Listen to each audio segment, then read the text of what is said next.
Hello horror addicts, कैसे हैं आप सब। आज मैं फिर से हाजिर हूँ एक नई कहानी के साथ। एंजॉय। शहाना की चीख ने कमरे की दीवारों तक को दहला दिया था, पर उसके अम्मी अब्बू इन सब से बेखबर दूसरे कमरे में सो रहे थे। शहाना के आंखों के सामने का मंजर धुंधलाने लगा था और बेहोशी उस पर छाने लगी थी। उसके बाद क्या हुआ उसे कुछ भी खबर नहीं थी। अभी सुबह का सूरज निकला नहीं था। शहाना की अम्मी फजर की नमाज अदा करने को उठी थी। उन्होंने शहाना के कमरे में लाइट जलती देखी। उन्हें आश्चर्य हुआ क्योंकि शहाना कोई खास नमाज की पाबंद नहीं थी और फजर के लिए तो वो बिल्कुल भी नहीं उठती थी। वो कमरे में आई तो बिस्तर खाली पड़ा था। उन्हें जाने क्यों किसी अनहोनी का शुबा हुआ। उन्होंने शहाना को पुकारते हुए बाथरूम के दरवाजे पर दस्तक दी। फिर खोल कर देखा तो शहाना वहाँ भी नहीं थी। उनका दिल तेजी से धड़कने लगा। वो अपने कमरे की तरफ भागी। कमरे के दरवाजे पर पहुँचते ही वो जोर से बोली, शहाना नहीं है कमरे में। शहाना के अब्बू गहरी नींद में थे शायद। वो पास जाकर उनको झकझोर कर उठाती हैं। उठिए, जल्दी उठिए, शहाना नहीं है कमरे में। एक पल को उनकी समझ में नहीं आया, फिर होश बहाल करते हुए कहा, इस वक्त वो कहाँ जा सकती है, यहीं कहीं होगी, चलो देखते हैं। दोनों उसे ढूंढते हुए उस आखिरी कमरे में पहुंचे तो वहां का नज़ारा देखकर उनके होश ही उड़ गए थे। शहाना कमरे में बेहोश पड़ी हुई थी। उसके मासूम से चेहरे पर और हाथों पर लाल निशान देखकर उसके अम्मी अब्बू दोनों का दिल दहल गया था। उसकी अम्मी की तो चीख निकल गई थी। उन्होंने रोते हुए शहाना को पुकारा, पर वो जवाब नहीं दे रही थी। वो लोग उसे उठाकर उसके कमरे में ले आए। उसका बदन बुखार से जल रहा था। पानी की छींटें उसके चेहरे पर पड़ी तो उसने बहुत मुश्किल से अपनी पलकें आधी ही खोली और बहुत धीमी आवाज़ में कुछ बुदबुदाने लगी। उसकी अम्मी ने शहाना के मुंह के पास अपना कान लगाकर सुना, और जो सुना उससे उनकी आंखें डर से फैल गई। जिन लफ्ज़ सुनकर उनके दिल ने एक बार को धड़कना ही बंद कर दिया। शहाना फिर से बेहोश हो गई थी। जिन का नाम सुनकर उसके अब्बू के पैरों के नीचे से ज़मीन ही निकल गई थी, पर अभी वो कमज़ोर नहीं पड़ सकते थे। उन्होंने होश संभालते हुए डॉक्टर को फ़ोन करके बुलाया। डॉक्टर आए, इंजेक्शन भी लगाया, फिर भी वो होश में नहीं आई थी। उसकी अम्मी का रो रो कर बुरा हाल था। उसके अब्बू बेचैनी में इधर उधर घूम रहे थे। अचानक उनके कदम रुक गए। उन्होंने शहाना का ध्यान रखने के लिए उसकी अम्मी को कहकर बदहवासी में बिना जूते पहने ही घर से निकल गए। थोड़ी देर बाद जब वो लौटे, उनके साथ बहुत ही बुजुर्ग मौलवी साहब थे। उनके हाथ में तस्बीह और चेहरे पर एक अलग ही नूर था। उनके आते ही शहाना की अम्मी उनको सलाम करते हुए शहाना के सिरहाने से उठ गई। उन्होंने शहाना के माथे पर हाथ रखा और आंखें बंद करके कुछ पढ़ने लगे। फिर आंखें खोली। उनके चेहरे पर परेशानी की लकीरें ऊपर आई थी। उन्होंने बहुत ही नरम लहजे में पूछा, बच्ची की ये हालत कब से है? अम्मी ने रोते हुए सब कह सुनाया।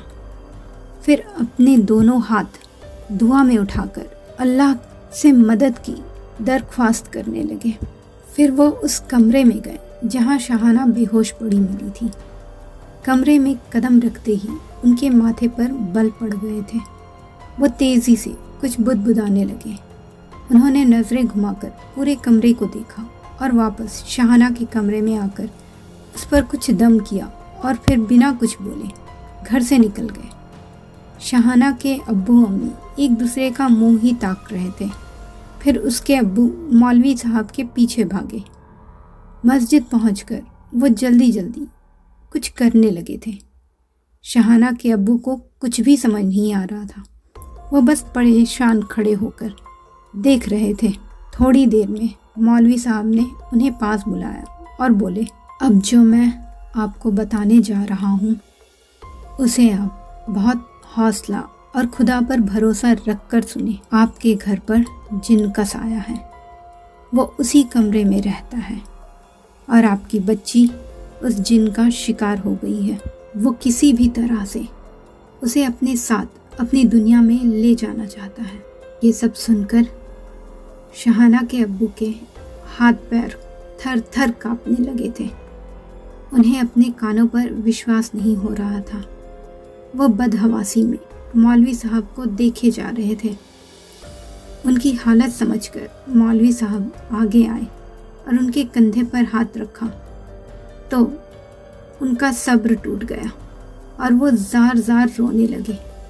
پھر مولوی صاحب کا ہاتھ تھام کر گڑ گڑانے لگے، پلیز میری بچی کو بچا لیجیے، خدا کے واسطے میری بچی کو بچا لیجیے، سب کچھ اللہ کے ہاتھ میں ہی ہے، میں پوری کوشش کر رہا ہوں اور آپ اوپر والے پر بھروسہ کر کے یہ تعویذ شام سے پہلے بچی کے گلے میں پہنا دو اور یہ کیل لے جا کر بچی کے اوپر سے 7 بار گھما کر کسی قبرستان میں گن کر 3 چوٹ میں ہی زمین میں گاڑ ڈالا۔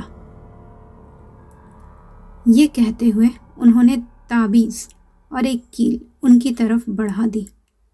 شہانہ کے ابو جلدی سے ان چیزوں کو جیب میں رکھ کر جانے ہی لگے تھے کہ مولوی صاحب نے انہیں ٹوکا اور 3 تعویذ اور دے کر بولے، یہ تعویذ آپ کی حفاظت کے لیے ہے، آپ سبھی پہن لیجیے گا، اور ایک بات کا اور خیال رکھیے گا، اگر جن کو خبر ہو گئی تو وہ آپ کو یہ کرنے نہیں دے گا، اور آپ کچھ بھی ہو جائے رکنا مت اور نہ ہی پیچھے مڑ کر دیکھنا، اللہ کا نام لے کر صرف آگے بڑھتے رہنا، اللہ حافظ۔ شام ڈھلنے کو تھی جب وہ گھر پہنچے۔ انہیں دیکھتے ہی شہانہ کی امی نے سوالوں کی جھڑی لگا دی، پر وہ کچھ نہیں بولے۔ ادھر ادھر دیکھ کر منہ پر انگلی رکھ کر چپ رہنے کا اشارہ کیا تو وہ چپ ہو گئی۔ انہوں نے پہلے تعویذ نکالا اور شہانہ کے گلے میں پہنا دیا اور 2 تعویذ اس کی امی کو دیکھ کر پہننے کو کہا، پھر کیل کو گھما کر چپ چاپ باہر نکل گئے۔ سورج ڈھلتے ہی پھر سے وہی بھینی بھینی خوشبو آنے لگی تھی۔ اپنے ادھورے کام کو پورا کرنے کے لیے جن پھر سے شہانہ کے کمرے میں نمودار ہوا تھا۔ اس کے چہرے پر آنے والی جیت کی خوشی تھی۔ اس نے بے ہوش پڑی شہانہ کو نہارا اور اسے چھونے کو ہاتھ بڑھایا تو اسے جیسے کوئی کرنٹ کا جھٹکا لگا۔ وہ پیچھے ہٹنے کو مجبور ہو گیا۔ اب اس کے چہرے پر تیور بدلے، اس کی آنکھیں سرخ لال ہو گئی۔ اس نے پھر سے کوشش کی تو اس بار وہ چھٹک کر دور جا گرا۔ اسے اب سب سمجھ میں آ گیا تھا اور وہ ہوا کا ایک تیز جھونکا بن کر کمرے سے نکلا، جس نے اب شہانہ کے ابو کی کار کو اپنی چپیٹ میں لے لیا۔ انہیں راستہ کچھ بھی دکھائی نہیں دے رہا تھا، پر ان کے کانوں میں مولوی صاحب کی بات اب بھی گونج رہی تھی۔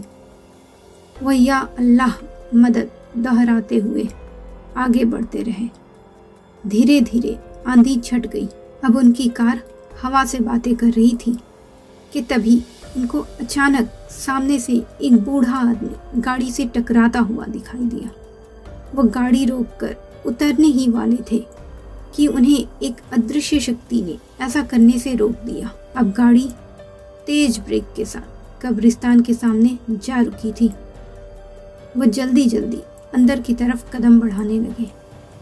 پھر ایک جگہ دیکھ کر انہوں نے کیل کو گاڑا اور جیسے ہی انہوں نے پہلی چوٹ کی، انہیں زور سے منا کے رونے کی آواز آئی۔